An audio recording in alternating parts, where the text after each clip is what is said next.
에베소서 1장 3절부터 14절까지 같이 합독합니다. 시작. 찬송하리로다. 하나님 곧 우리 주 예수 그리스도의 아버지께서 그리스도 안에서 하늘에 속한 모든 신령한 복을 우리에게 주시되 곧 창세전에 그리스도 안에서 우리를 택하사 우리로 사랑 안에서 그 앞에 거룩하고 흠이 없게 하시려고 그 기쁘신 뜻대로 우리를 예정하사 예수 그리스도로 말미암아 자기의 아들들이 되게 하셨으니 이는 그가 사랑하시는 자 안에서 우리에게 거저 주시는 바 그의 은혜의 영광을 찬송하게 하려는 것이라. 우리는 그리스도 안에서 그의 은혜의 풍성함을 따라 그의 피로 말미암아 속량 곧 죄사함을 받았느니라. 이는 그가 모든 지혜와 총명을 우리에게 넘치게 하사 그 뜻의 비밀을 우리에게 알리신 것이요 그의 기뻐하심을 따라 그리스도 안에서 때가 찬 경륜을 위하여 예정하신 것이니 하늘에 있는 것이나 땅에 있는 것이 다 그리스도 안에서 통일되게 하려 하심이라. 모든 일을 그의 뜻의 결정대로 일하시는 이의 계획을 따라 우리가 예정을 입어 그 안에서 기업이 되었으니 이는 우리가 그리스도 안에서 전부터 바라던 그의 영광의 찬송이 되게 하려 하심이라.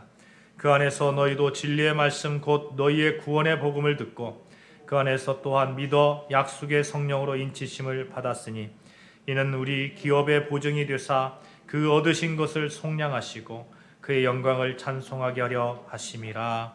아멘. 요즘 그 당근마켓 있잖아요. 당근마켓에서 많이 중고 거래가 거래되고 있는데 여러분 만약에 당근마켓에서 3만 원짜리 물건을 샀는데 그게 한 591억 원어치의 가치가 있다. 그러면 어떨까요? 좋은 것을 떠나서 막 기절할 정도 아니겠습니까? 실제로 이런 일이 있었어요. 이런 일이 미국에서 일어났던 일인데 매사추세츠 콩고드에서 일어났는데 2016년 벼룩시장에서 어떤 사람이 3만 원짜리 그림을 산 거예요. 3만 원짜리 그림을 샀는데 나중에 보니까 이게 1503년에 제작된 것으로 추정되는 듀로의 작품이라는 거예요. 듀로. 여러분 듀로라는 사람 아시잖아요. 듀로. 기도하는 손 있잖아요. 잘 아는 기도하는 손. 이 기도하는 손을 그린 그 독일 그림의 아버지라고 부르는 그런 사람이 듀로라는 사람인데 이 듀로가 그린 그림이라는 거예요. 3만 원 주고 샀을 때 어땠을까요? 뭐 3만 원 주고 샀으니까 뭐 있으나마나 하면서 아무 데다 막 이렇게 놨을 거 아닙니까? 뭐 그냥 이렇게 대충 놨을 거예요. 그런데 600억 원어치의 값어치가 있다는 그 얘기를 듣는 순간 이 그림이 어떤 대우를 받았을까요? 상상이 가지 않습니까? 상상이 갈 거예요. 혹시라도 상하지는 않을까, 습도를 맞춰야 되고 정말 여러 가지 일들을 벌였을 겁니다. 도둑맞지 않기 위해서 막 여러 가지 장치를 했을 것이고 우리도 마찬가지인 것 같아요. 우리도 정말 좋은 재능과 잠재력이 있어도 그 가치를 알아보지 못하면 그냥 3만 원어치의 가치처럼 그렇게 여겨질 거란 말이죠. 그런데 그게 아니고 뭐라고 했거나 이게 좀 600억 원어치의 값어치가 있다고 생각되면 그 이상의 훨씬 더 큰 값어치가 있다고 생각되면 그 값어치를 발견하고 난 순간부터는 거기에 합당한 대우를 해주지 않겠습니까? 그렇잖아요. 그래서 우리는 늘 우리 자신의 가치를 찾고 싶어 합니다. 나는 얼마치의 값어치가 있을까? 나는 대체 어느 정도의 가치가 있을까? 인정받고 싶고 찾고 싶어 하고 개발하려고 합니다. 사랑하는 여러분, 여러분과 저 우리 아름다운 교회의 수치로 따진다면 얼마쯤 될까요? 얼마치의 가치가 있을까요? 제가 확신하는 것이 있어요. 우리가 생각하는 것보다 훨씬 큰 그러한 이루 말할 수 없는 가치, 하나님께서 인정하시는 가치가 우리 아름다운 교회에 또 여러분과 저에게 있다고 저는 확실히 믿습니다. 왜냐하면 우리는 하나님이 당신의 자녀로 인정하시는 자들이고 우리 교회 또한 하나님의 아들이신 예수 그리스도가 주인 되시고 하나님께서 세운 교회이시기 때문에 그렇습니다. 우리의 존재 가치가 얼마나 크면 하나님께서 태초 이전부터 예정하시고 그리스도 사랑 안에서 하늘에 속한 모든 신령한 복을 주시겠다고.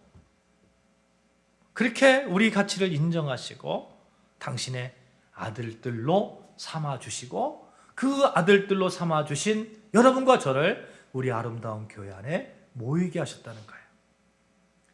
아무에게나 값어치 있는 선물 주지 않잖아요. 여러분, 갓난아이 막 기어다니는 아이한테 다이아몬드를 줄 수 있을까요? 다이아몬드 반지를 줄 수 있을까요? 아니 사춘기 소녀한테 다이아몬드 반지 줄 수 있을까요? 어마어마한 부자라면 그렇게 할 수도 있겠죠. 공깃돌처럼 갖고 놀으라고 하면. 근데 대부분의 사람들은 그렇게 하지 못할 겁니다. 왜냐하면 주는 순간 이게 공깃돌이 될 수도 있기 때문에 그래요. 주는 순간 그냥 먹어버릴 수도 있기 때문에 그렇습니다.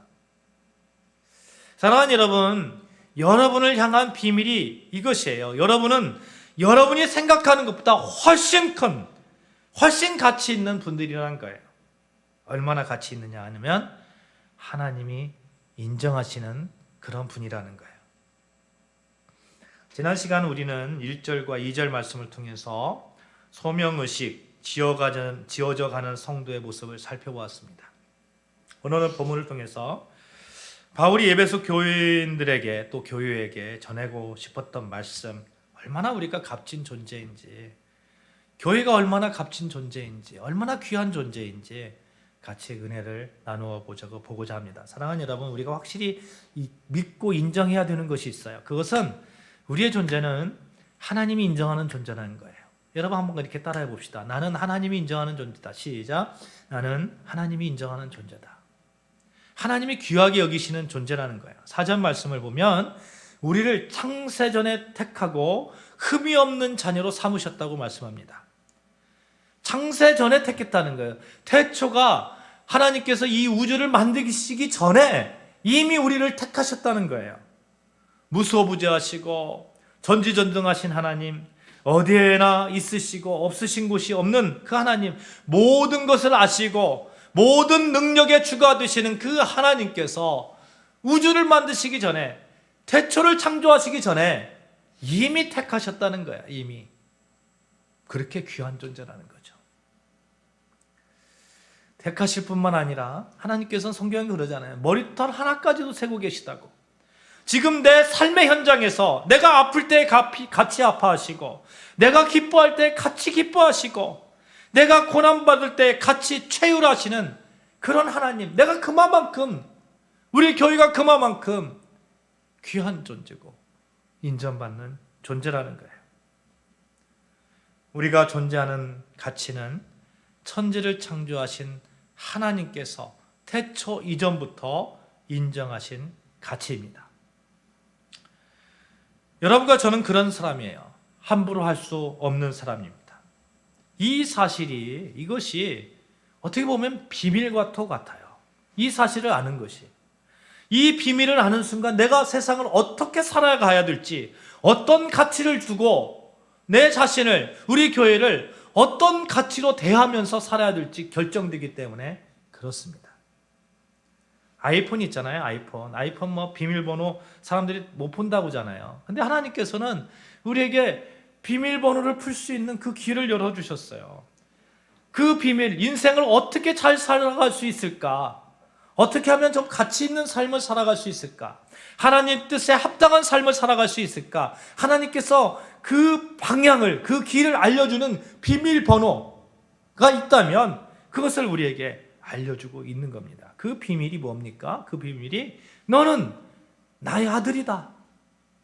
너는 나의 아들들이다. 그만큼 내가 너를 인정한다. 너의 가치는 정말 내가 인정하는, 하나님 내가 인정하는 그러한 귀한 존재다. 그러니 너는 그 귀한 존재임을 믿고 그렇게 너를 대하고 너의 교회를 대하라는 거예요. 이 사실에 대한 확신이 있다면 우리는 하늘의 복을 열 수 있는 비밀의 키를 가지고 있는 거예요. 오늘 본문에서도 그렇게 말씀합니다. 찬송하리로다. 하나님 곧 우리 주 예수 그리스도 아버지께서 그리스도 안에서 하늘에 속한 모든 신령한 복을 우리에게 주시되 곧 창세전에 그리스도 안에서 우리를 택하사 우리로 사랑 안에서 그 앞에 거룩하고 흠이 없게 하시려고 그 기쁘신 뜻대로 우리를 예정하사 예수 그리스도로 말미암아 자기의 아들들이 되게 하셨으니 하늘에 속한 모든 신령한 복을 주셨습니다. 누구에게요? 그리스도로 말미암아 태초 이전부터 예정된 여러분과 저 하나님의 아들들, 이런 분들이 모인 곳이, 하나님의 아들들이 모인 곳이 어디예요? 교회잖아요. 교회. 지난주에 우리가 교회를 가리켜서 에클레시아다, 그러니까 주님을 주로 고백하는 자들의 모임, 부르심을 받은 자들의 모임이라고 말씀을 드렸어요.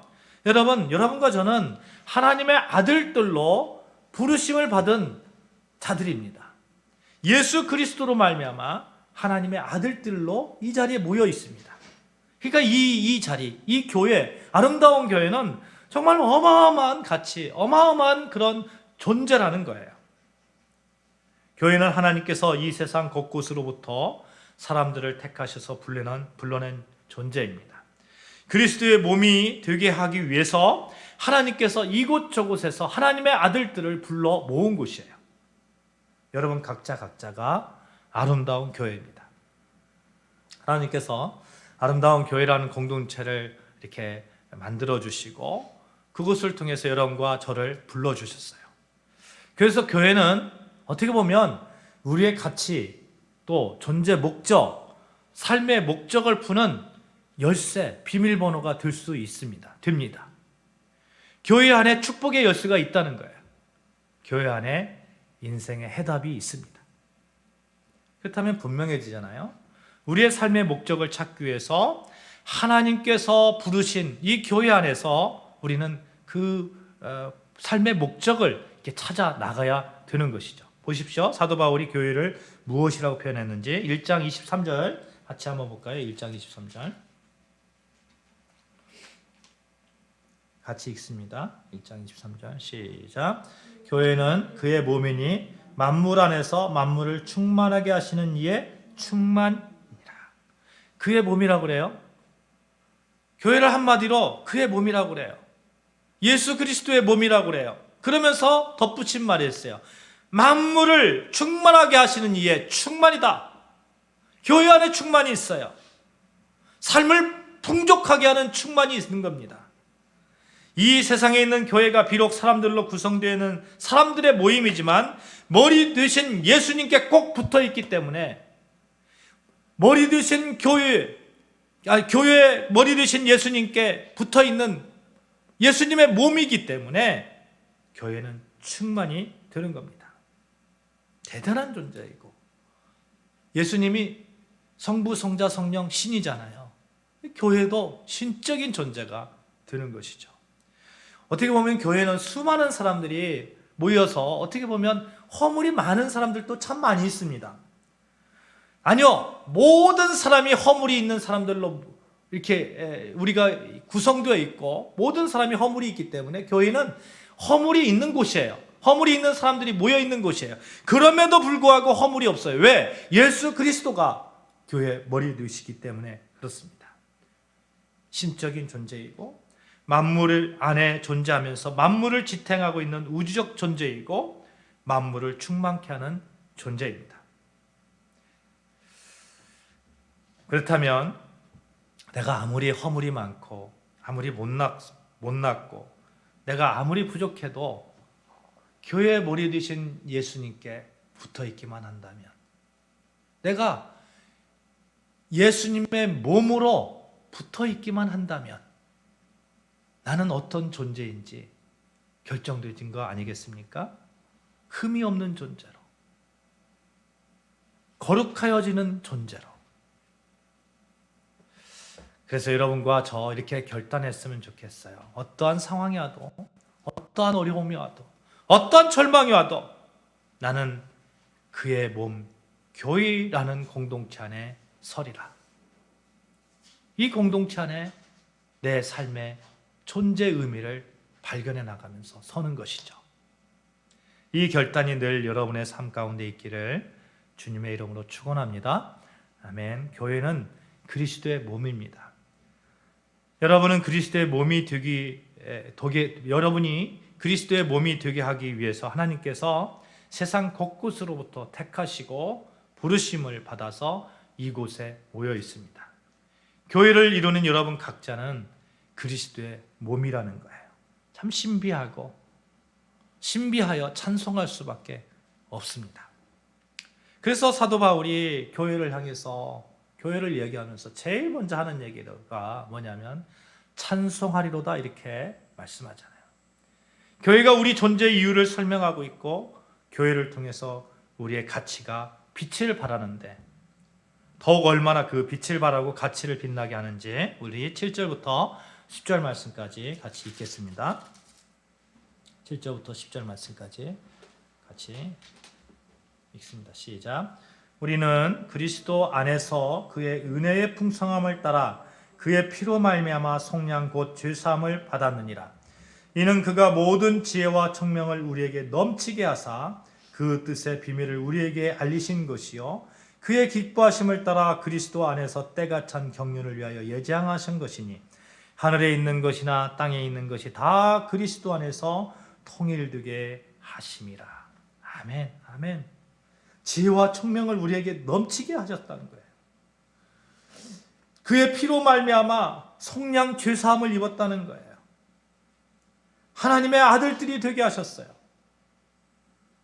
또 통일되게 하시느니라. 무엇과요? 하늘과 통일되게 하셨다고. 하나님과 통일되게 하셨다고. 하나님과 화목되게 하셨다고. 사랑하는 여러분, 우리는 예수 그리스도 안에서 서로 모여 하나가 되고 화평을 이루고 하나님과 화평을 이루고 세상과 화평을 이루고 그렇게 살아가는 자들입니다. 예수의 피가 우리 속에 모두 같이 흐르고 있습니다. 혈액형 있잖아요. 혈액형 A형, O형, AB형, 또 B형도 있나요? B형. 많은 혈액형이 있습니다. 근데 우리는 여러분과 제가 가지고 있는 공통적인 혈액형이 있어요. 뭡니까? 예수형. 예수 혈액형을 가지고 있어요. 누구에게나 헌혈할 수 있어요. 그래서 누구에게나 예수 사랑을 전할 수 있는 거예요. 누구나 예수 피를 받을 수 있습니다. 이제 통일되었습니다. 예수의 피를 부어주시고 기질과 성향을 예수로 바꿔나가 주시는 거예요. 여러분 에베소서 1장 13절 보면 이렇게 말씀합니다. 13절에서 22절 이렇게 말씀하는데 이제는 전에 멀리 있던 너희가 그리스도 예수 안에서 그리스도의 피로 가까워졌느니라. 그리스도의 피로 가까워졌다고 말씀합니다. 15절에 보면 이는 이 둘로 자기 안에서 한 세 사람을 지어 화평하게 하시고 21절 22절 그의 안에서 건물마다 서로 연결하여 주 안에서 성전이 되고 너희도 성령 안에서 하나님이 거하실 처소가 되게 하여 위해서 그리스도 예수 안에서 함께 지어져 가느니라. 무엇으로요? 예수 그리스도의 피로 우리는 하나 되었어요. 그래서 예수 그리스도의 피로 하나님이 거하실 처소가 되기 위해서 예수와 함께 지어져 간다고요. 예수 안에서 지어져 간다고요. 예수님이 그렇게 도와주신다고요. 우리 같이 이렇게 고백했으면 좋겠습니다. 예수님의 피로 하나 되었습니다. 시작. 예수님의 피로 하나 되었습니다. 이것이 교회예요. 예수의 피로 하나 된 여러분과 제가 모여 있는 곳이 이 아름다운 교회입니다. 하나님과 화평을 이루는 곳이고 사람들과 화평을 이루는 존재이고 지금도 화평을 이루어 가고 있는 존재입니다. 우리는 그리스도 안에서 통일된 사람이라는 거예요. 그리스도 안에서 예수의 피가 모두 흐르고 있는 그런 예수의 가치로 사는 사람들이라는 겁니다. 얼마나 가치 있는 존재인지 11절 제가 읽겠어요. 하나님의 계획을 따라 우리가 예정을 입어 그 안에서 기업이 되었다. 13절 그 안에서 너희도 진리의 말씀 곧 너희의 구원의 복음을 듣고 그 안에서 또한 믿어 약속의 성령으로 인치심을 받았으니. 성령의 인치심을 받았다고 그래요. 성령으로. 도장을 딱 찍었다고요. 성령이 도장을 딱 찍었다고요. 이 도장이 찍었다는 뭐예요? 우리가 구원받았다는 걸 도장이 딱 찍었다는 거예요. 소속이 이제 하나님의 아들들이 되었다는 걸 도장으로 딱 찍었다는 거예요. 제가 이제 노예 서기로 있을 때 증명서를 띄워주잖아요. 목사님들이 증명서를 띄워달라고 해요. 증명서를 노예 소속 증명서, 또 목사 증명서 이런 거 띄워달라고 해요. 그러면 제가 서기가 가지고 있는 게 있어요. 도장에 도장으로 콱 찍어야 돼요. 이거 안 찍으면 이게 가짜가 되는 거예요. 사랑하는 여러분, 여러분과 저는 소유가 하나님의 아들들로 되어 있다고 도장으로 꽉 찍혀 있는 사람입니다. 그것도 누구 도장으로? 성령의 도장으로. 성령으로 우리에게 인치심을 입었다는 거예요. 하나님의 소유되었다. 이제 더 이상 사탄의 소유가 아니다. 사탄이 장난할 수 없다는 겁니다. 여러분과 저를 악한 마귀가 장난할 수 없는 거예요. 그러니 세상에 살면서 혹시 그런 장난칠 그런 느낌이 들면 예수 그리스도의 이름으로 물리칠 수 있는 권세가 우리에게 있습니다. 사탄아, 장난하지 마. 나 하나님의 아들이야. 예수의 피로 한 몸 된 자야. 너 장난하면 안 돼. 담대하게 우리가 선포할 수 있습니다. 그런 존재가 여러분과 저입니다. 우리 아름다운 교회입니다. 본문 13절 14절 그 안에서 너희도 진리의 말씀 곧 너희의 구원의 복음을 듣고 그 안에서 또한 믿어 약속의 성령으로 인치심을 받았으니 이는 우리 기업의 보증이 되사 그 얻으신 것을 속량하시고 그의 영광을 찬송하게 하려 하심이라. 우리가 도장을 찍었어요. 소속이 하나님의 아들이라고 됐어요. 근데 그것으로 끝나는 게 아니라 보증까지 서줬다는 거예요. 보증까지. 성령으로 보증을 서줬다는 겁니다. 여러분과 제가 천국 백성이라는 거, 얼마나 귀하고 귀한 존재라는 거, 보증을 쓰고 있다는 겁니다. 누가요? 성부, 성자, 성령. 그 성령님께서 하나님과 화평을 이룬 자로, 태초 이전부터 부름을 예수 그리스도 안에서 부름을 받은 자로 하나님의 아들들이라고 그렇게 보증을 쓰고 있는 겁니다. 때로는 이 땅에서 실수하고 죄를 짓고 마귀의 조롱을 받아도 우리가 아름다운 교회의 한 구성원으로 살아가고 있다는 것은 하나님의 백성으로 살아가고 있는 그런 성령의 보증이 되는 겁니다. 그래서 언제나 선한 능력으로 보호받고 있음을 고백하는 것이죠.